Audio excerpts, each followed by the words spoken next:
Quand des entreprises privées ne peuvent plus bénéficier de la part de l'administration fiscale d'un service de bonne qualité, il y a lieu de constater l'incompétence de certains agents.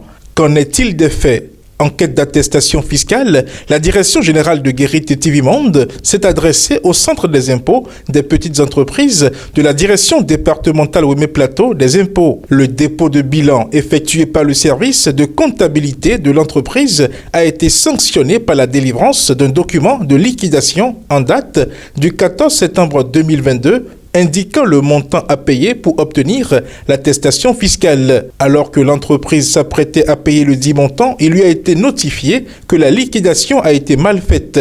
S'en est suivi une correction qui a revu à la baisse le montant indiqué sur la première liquidation. Se servant donc du document corrigé, la Direction générale de Guérite TV Monde a versé la somme due, assortie d'une pénalité et obtenu une attestation fiscale couvrant la période du 1er juillet 2022 au 10 octobre 2022. Mais avant expiration de ce délai de validité, l'entreprise a enclenché la procédure d'obtention d'une haute attestation fiscale. C'est alors qu'il est notifié au service de comptabilité que la deuxième liquidation obtenue suite à l'erreur figurant sur le premier document est encore erronée. Autrement dit, la liquidation utilisée pour obtenir l'attestation fiscale expirée le 10 octobre 2022 est erronée. Dans la foulée, la Direction générale de Guérite TV Monde a informé le directeur général des impôts de la situation.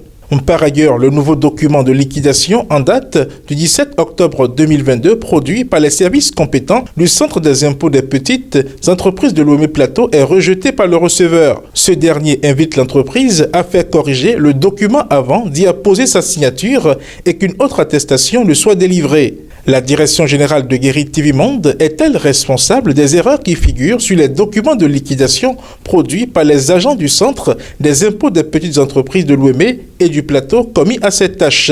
Qui de Bernard Adigbonon, signataire de la liquidation du 14 septembre 2022 et de Roland Kouessi, signataire de la liquidation en date du 17 octobre 2022, a commis l'erreur relevé par le receveur.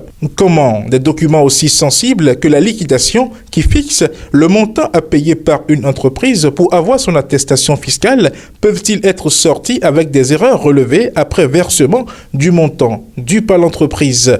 Ce n'est tout simplement pas sérieux.